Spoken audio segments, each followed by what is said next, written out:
Ladies and gentlemen, welcome back to the Final Fantasy VII Remake playthrough. Now that we're in part 2, we're officially out of demo territory. So now we're talking about the actual game and not the thing that people posted 7 billion videos about before the game came out. So yes, Chapter 2, Fateful Encounters. Here we are, where the game starts to get actually quite a bit different from the original game. It's going to be a while before we get to that second bombing mission, because there are a lot of, well, not a lot of sections, but there are a few long segments that we have to go through that flesh out the stuff that sort of goes on between those missions. Well, if it was a game that was just the Midgar section from the original game, this game would be about 6 hours. 6 hours optimistically. Yes. Because, yeah. But we get a lot more screen time for the Avalanche members in particular.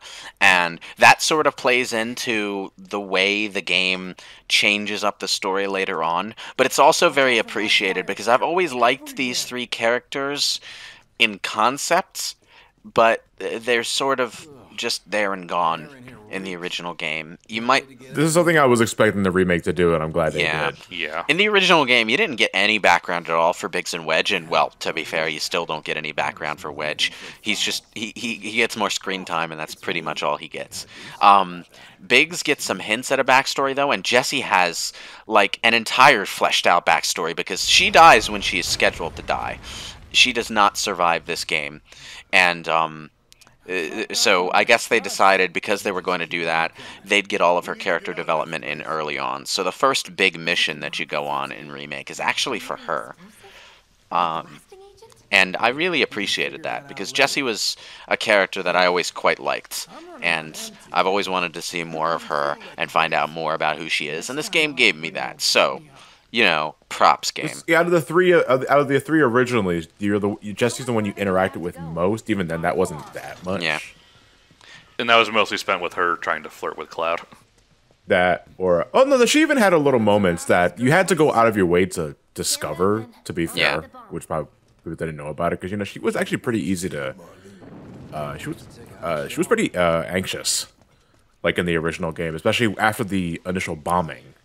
Because there's a whole scene where you can talk with her afterwards where she's beating herself up, wondering if the explosion was too big. And, well, the explosion was bigger than what they thought it was going to be. Because of Shinra, yes. Yeah, and in this game, they justify it by saying that, no, Shinra deliberately attacked the reactor to make the explosion humongous. The bomb in itself didn't do enough. Yeah, but Jessie and Avalanche don't know that. So... Exactly. But they actually show it this time. But in the original game... She just nerve-wracked, wondering, oh, that explosion was humongous. But you never got the idea that Shinra deliberately nuked the reactor afterwards. Yeah, although it is explicitly said that they did do that kind of thing elsewhere, so it's something you could infer if you tried. But here's the thing. A lot of people, when the game first came out, I saw a lot of people complaining about the fact that they showed that happening in the first reactor's case, because it destroyed their perception that Avalanche was morally ambiguous. But the Avalanche is still like, wow, we did this, but it's worth the sacrifice. So, like, are they really any less morally ambiguous? Does it really matter if they actually did it in actuality? If they're standing here having this conversation and declaring their intention to keep doing it in spite of believing that they caused this big explosion and all this damage and all this loss of life? I mean, really? I think the idea is that by showing it to the audience, it makes them less middle ground. Not really. They're still, like, okay, this is Barrett giving us a big-ass speech that, you know, the explosion, the sacrifices are worth it because they're fighting for the planet. Okay?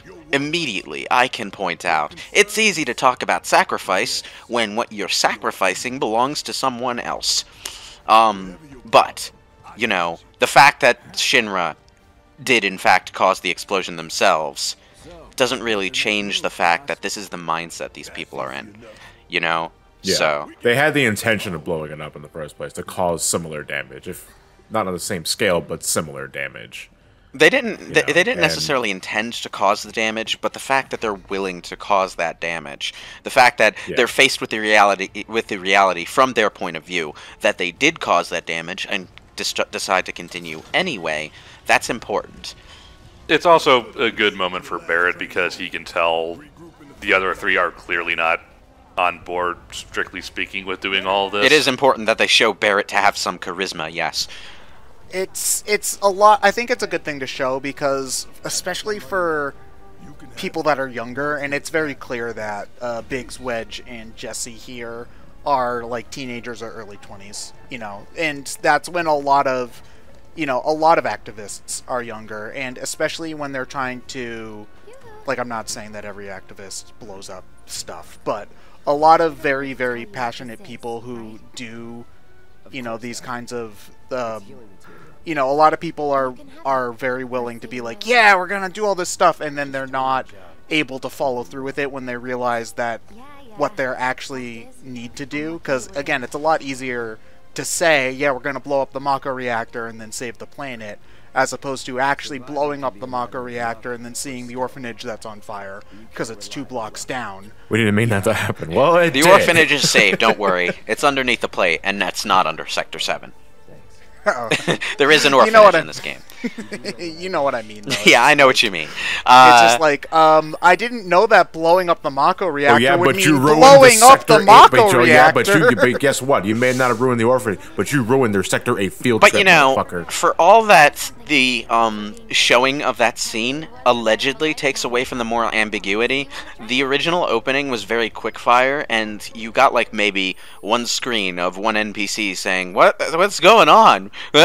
And someone bumping into Aerith, and that was all the chaos you got to see. That was the only indication you got of the damage Avalanche caused. It was like two screens, yeah. Yeah, and you could talk to NPCs to get a little more texture on it, but you didn't really see it. You just heard people telling you about it. In this, you have a whole chapter that's Cloud making his way through the upper streets, and all these people are out here wondering what the hell is going on, taking shelter. There's soldiers shaking down the locals to see, you know, who's suspicious and who's not. You mean the guy with the giant sword isn't suspicious? Oh, he's absolutely suspicious, which is why you spend this entire chapter running from Shinra soldiers. But, you know, I don't know, a big sword guy's pretty sus. Yeah, like, even there, you know, there was that one kid asking, when's Dad coming back? And the answer is, Dad's probably dead, you know, which is, I think, you know, just one line, a lot more to show, oh, this might have been a bad idea, as opposed to then, like, anything that they could have done. Yeah. In Final Fantasy VII Original. The other thing, though, is that they talk about all this loss of life, but you don't really see why that loss of life happened. Here you can clearly see that the explosion was so big it sent debris across, like, 2 whole sectors of the upper plates. So yeah, and you see crashed cars, and they knocked down telephone poles. Yeah, and you're climbing over not a building because it's Final Fantasy Land. I don't know what the hell they have. Yeah, but... the structural damage. damage. No, in the last part, then one of the Shinra guys had an iPhone, so okay. Yeah, Bender had an iPhone. The structural damage on like 2 occasions blocks your path. Like here, they even included the marker that tells you, hey, you can jump onto this fire escape. Go jump onto this fire escape. This is where you need to go. But you don't jump onto that fire escape. The moment you step onto the rubble there, it all collapses and you're down on street level. And then when you get here, hey, a highway collapses in front of you. Okay, but I'm gonna need to say, for as pretty as this game is, for the most part, that one thing right there did not look good. It did not look good. No, this game generally looks good, but there's it's like 90% it looks good, and there's that 10% of ugh. Yeah. It's frustrating though, because this game, generally speaking, is gorgeous. You're never too young to have a Vietnam flashback. Why are we having a Sephiroth flashback right now? Okay, here's one of the major changes to the game. Sephiroth starts to appear way earlier, and this plays into how the story diverges later on. The reason Sephiroth is appearing to Cloud way earlier is revealed during the ending. But, you know, one of the major points of contention was that Sephiroth appearing during this chapter destroyed the element of mystery that he had in the original game. First of all, I want to say that if we tried to preserve the element of mystery that he had in the original game, there would be no payoff because we wouldn't see Sephiroth until the sequel. There's also no element of mystery because it's one of the most famous games ever made. Yes, everyone knows who Sephiroth is. Everyone knows Sephiroth is in the game. There's no. It's like trying to pretend that Darth Vader is a big surprise in A New Hope 50 years after everyone knows. Guess who's under that helmet? So here's the thing. His father. In terms of in terms of like timeline, it makes sense because it's like right at the beginning of the game that Sephiroth.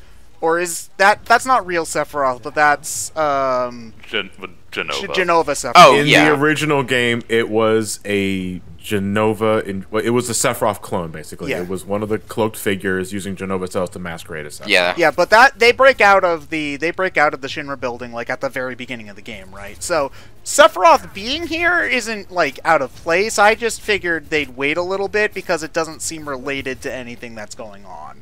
You know. On the other hand, this scene is brilliant, where they transition from the flaming, from the flaming city, which isn't actually on fire, and then you turn a corner, and I think it's right here, where... Bye, Superman. Is it here, or is it around the next corner?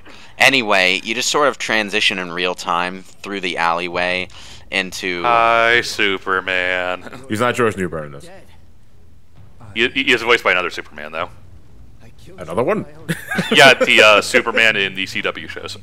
Wait, really? Okay. Yeah. That clown? Okay, sure. You might as well have told me that he was voiced by the Superman from the original movies. Okay. Oh man, I just caught that, but that was in This Is Now line. Holy fuck. What is that supposed to be a They reference? thought of everything. He's starting to say stuff that alludes to his true purpose for being here. His true purpose in the remake, not his true purpose in the original. I didn't think much of this scene when it was because I figured, okay, remake is going to take some time to flesh out or maybe set up things earlier than originally because they had the technology to do that now. They're not so restrained by space limitations or crunch time. But little did I know what it was all leading it up to later down the road. So, yeah, Sephiroth is openly taunting Cloud now. And I don't think I like it.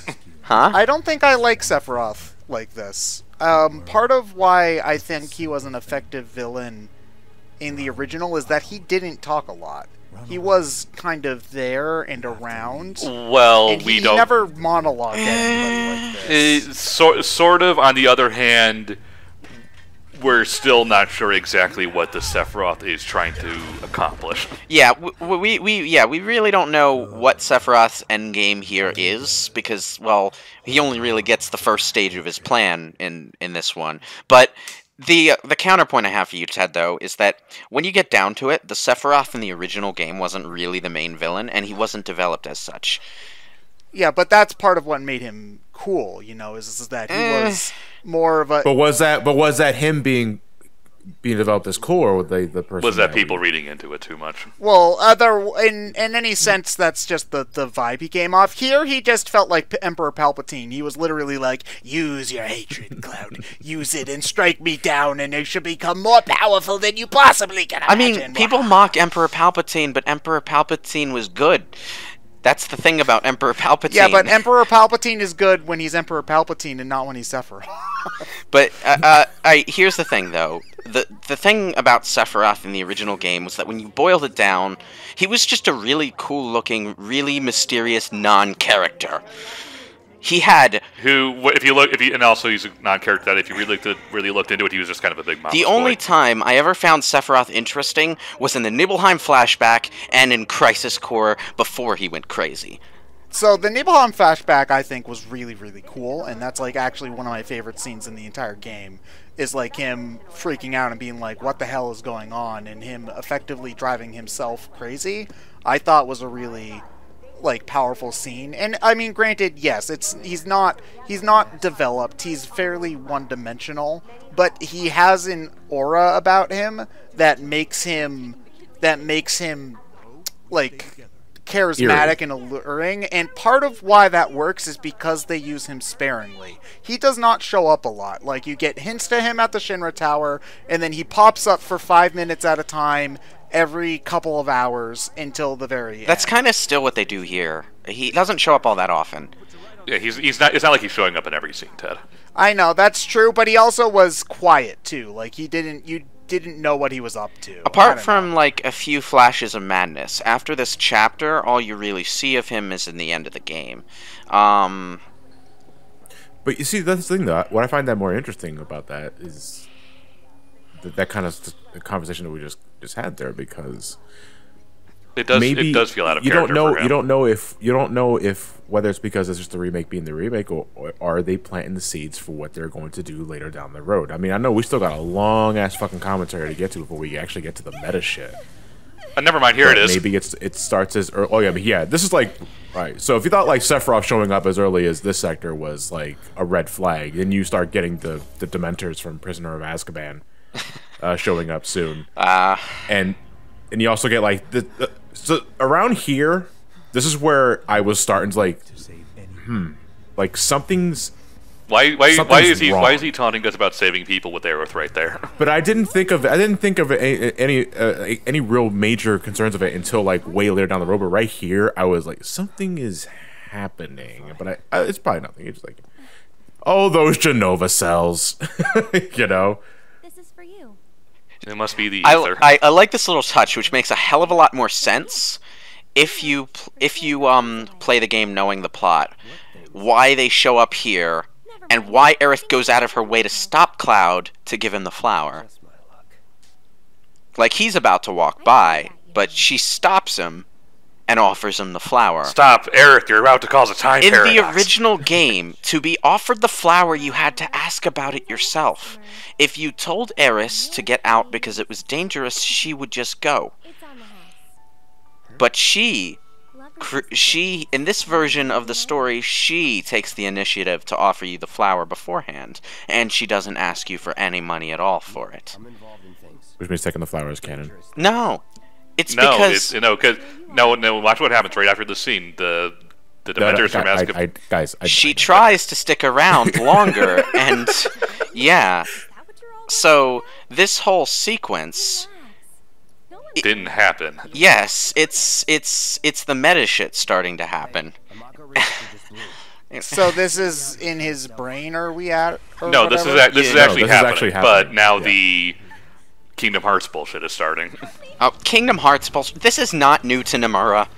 This is not a new concept to Nomura. I'm gonna say that here. Oh, they are the Dementors from Prisoner of Azkaban. Anyone here played fucking Prince of Persia, Warrior Within? Wait, Nomura did Prince of Persia? No, Warrior he didn't. Within? That's my point. Come on. It's just like, if I was going to think of a game that was any less like Final Fantasy, I would probably say that the only reason people call this concept Nomura bullshit is because they very slightly resembled a hooded guy at the beginning of Kingdom Hearts, who turns out to be the organization 13 members? Yeah.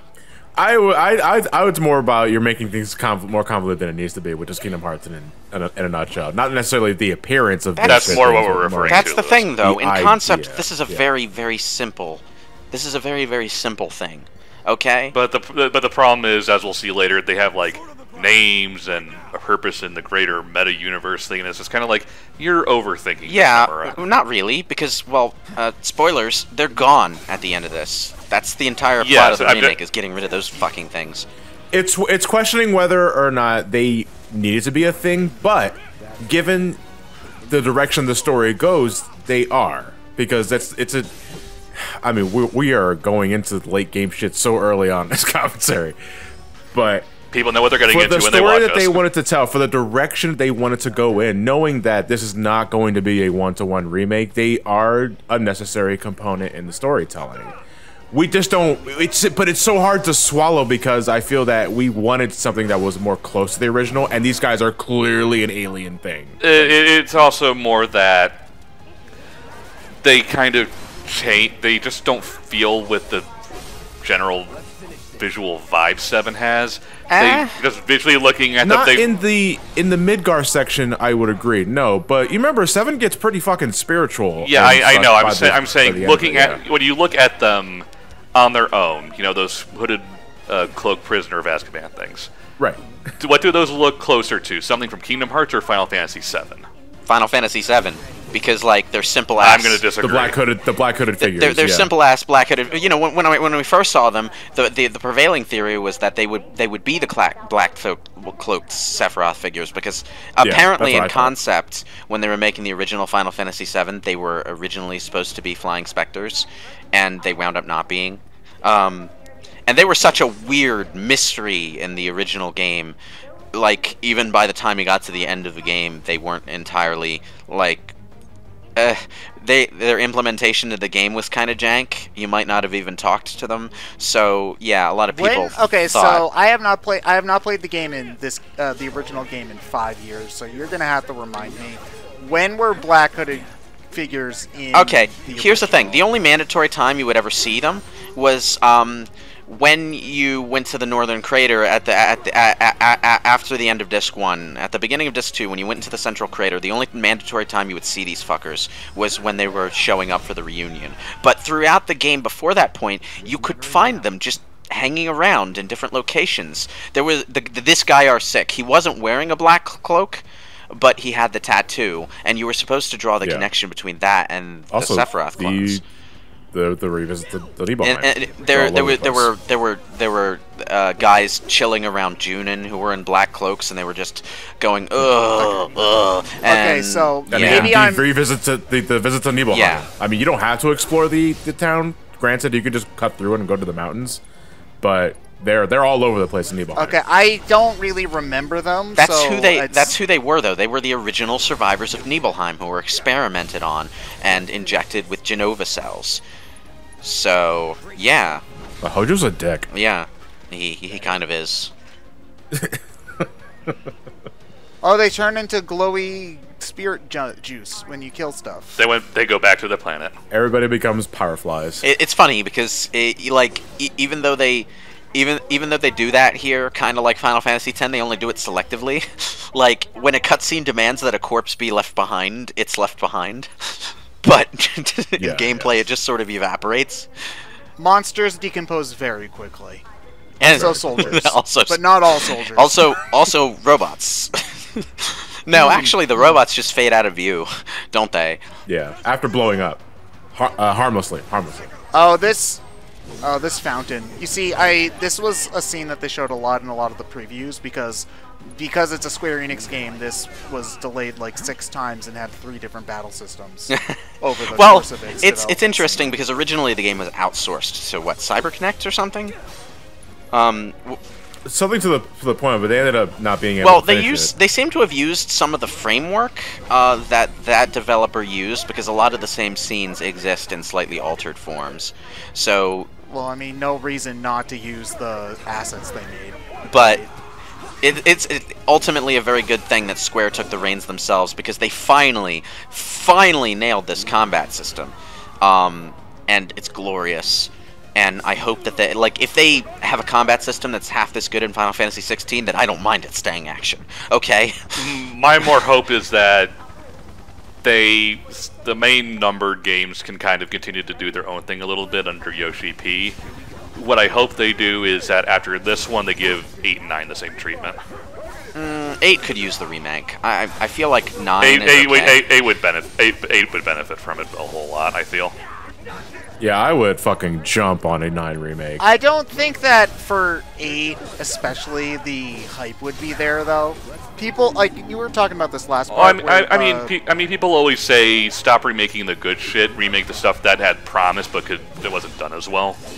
Yeah, I mean, that's true, but Final Fantasy VII, people wanted that remake because. Oh no, I'm not saying do 8. I'm not saying do 8 and 9 before 7. Just saying that. Oh no, after you're done with 7, I think it would be a good idea to just keep this combat system and just apply it to 8 and 9. But I agree. Like, the announcement of an 8 remake would, while expected, I guess, in some regard, it wouldn't have nearly the same amount of hype. I feel like people wouldn't care as much if they announced. Like, I mean, granted, I mean, not that people would get excited, but it'd be strictly an 8. Well, yeah, a Final Fantasy VIII remake would have to be just one game. They wouldn't be able to do this. We're going to expand the story so much we need to make a whole series for this one game. Yeah, I mean, they could make it into 2 games. I feel. Maybe. I don't know if people would buy the second one, though. Is also the. I mean, under the promise that it's a better game than 8. Well, yeah. If the first one turns out to be a really good game, then yeah, people are going to buy it. 8 is a meme at this point in time. Everyone knows it from the Spoonie videos and stuff. Like, if they remade it and did it actually good, well, it would succeed. It probably wouldn't succeed on the level that this game succeeded, but no, it's the problem of how do you follow up one of the most popular games ever made?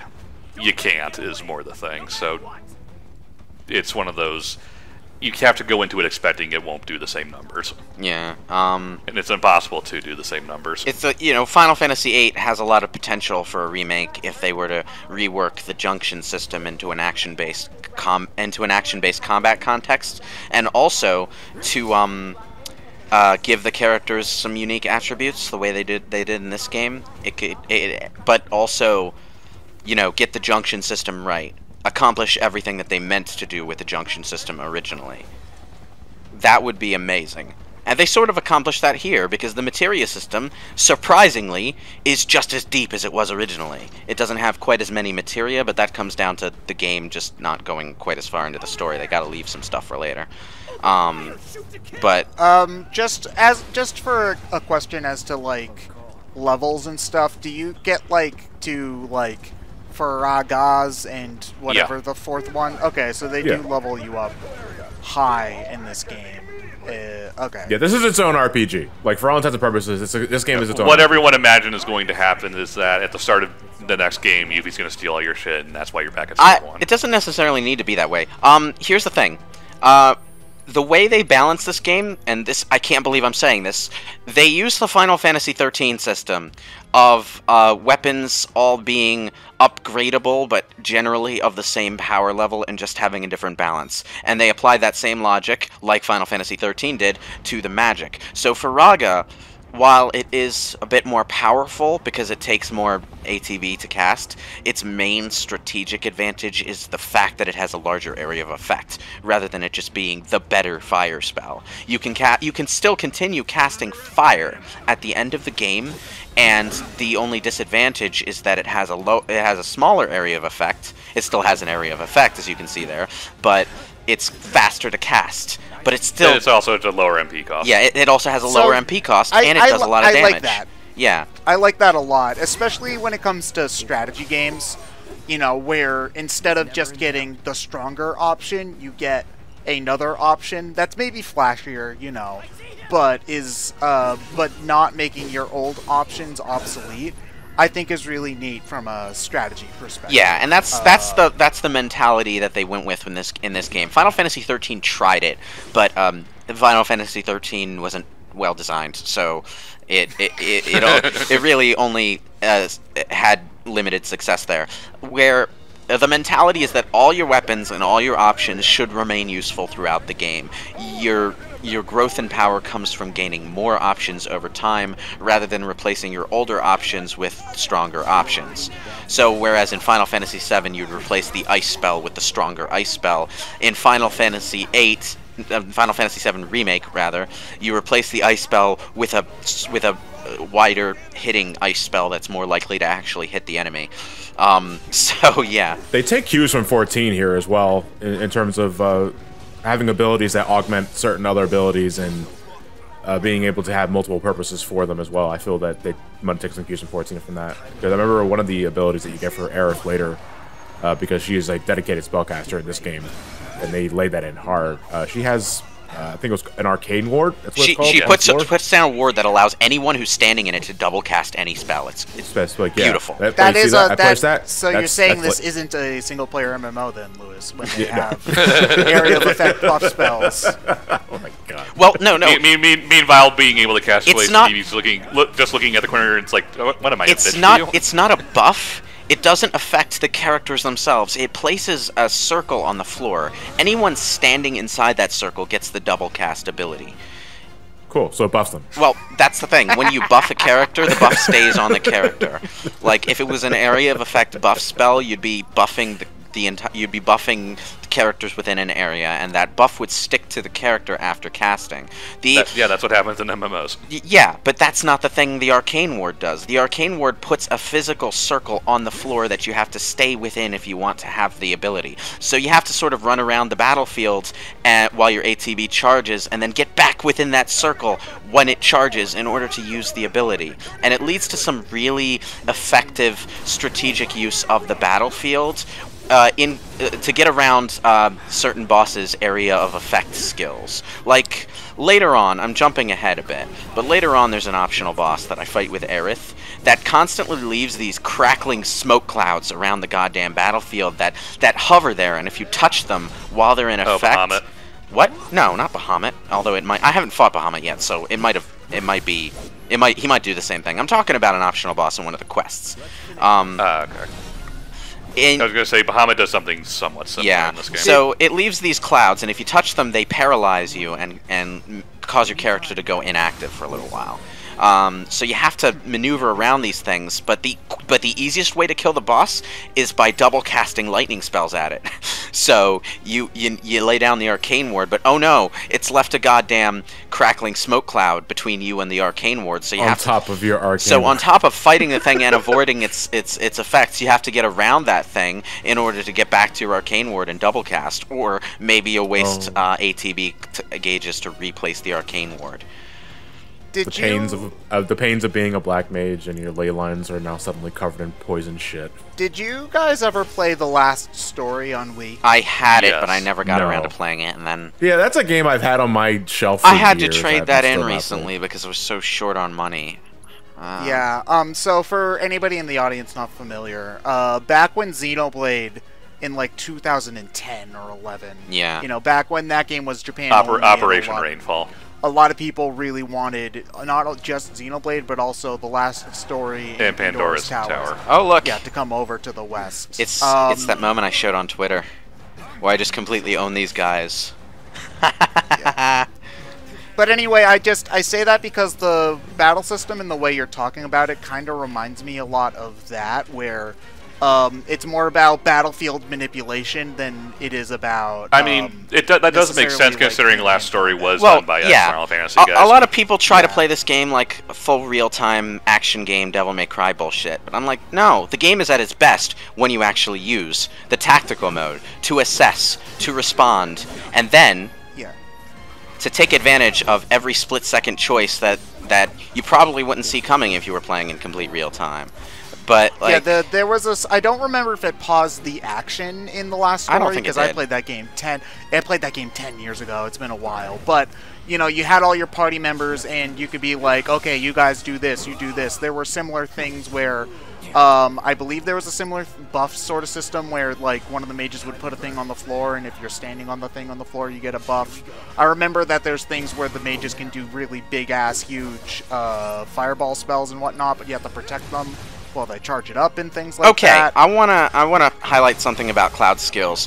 All the skills in the game, really. Some of them are better for damaging, some of them are better for staggering. In Cloud's case, what we have here is Braver, which is better for damage. But if the enemy is pressured, your best bet is to use Focused Thrust, which drives up the stagger bar like crazy, especially if you can pull it off twice in a row like I just did. You can make quick work of enemies that way. And that's going to be important later because there are some enemies that you have to stagger. Fortunately, there aren't quite as many of those as there were in Final Fantasy XIII. That was that became really tedious really quickly, to be honest. Jim, this fucker's gonna pay. The line that the guy says, if you listen really closely, the subtitles cut it off, but if you listen really closely, what he says is, "I know that sword." He recognized Zack's sword, or Angeal's sword, one of the two. He recognized the sword. I mean, it's ridiculous enough to remember. That's the thing, though, true, is because we know because we have Crisis Core now. We know that sword was specifically forged for Angeal, and that it passed down to Zack from him. So it's a distinctive sword, one of a kind. So the fact that someone recognized it, that's amazing. That's a good callback. They made a good callback. They make good callbacks to the compilation in this game. Like, they got rid of the gold decor though for the hilt, which I'm kind of glad they got rid of. I never liked that. well, I think the idea is that because the sword is older now, it's suffered a lot of wear, worn tear, down. and rust. You know, because you springs wear, tear, and rust.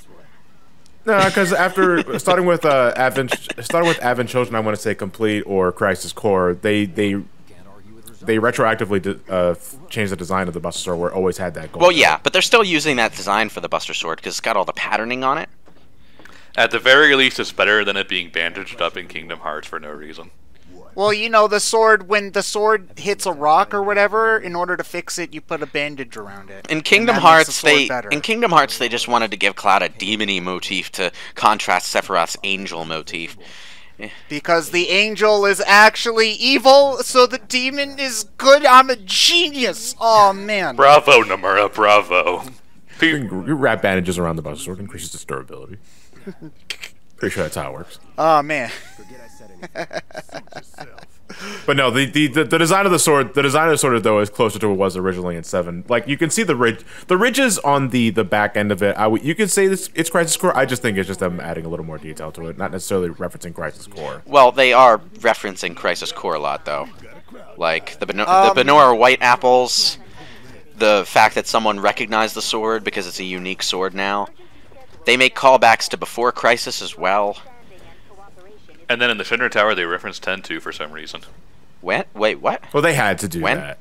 They had to. In a picture in the President Shinra suite, it shows like the days when the company was founded and all the employees. And if you look closely, you can see Shinra from 10-2. Oh yeah, they had to do that though because that game theory was a meme that had to be that just has to be acknowledged. You know. I thought you were talking about when you play Minesweeper to massage the horny villain girl. What? Hey, Oh What the no! fuck are you talking No one wants to remember that part. Anyway, let's. Where are you groping? We're gonna go away now and bleach that thought out of our brains, and we'll rejoin you all next time in part 3 of the Final Fantasy VII Remake playthrough.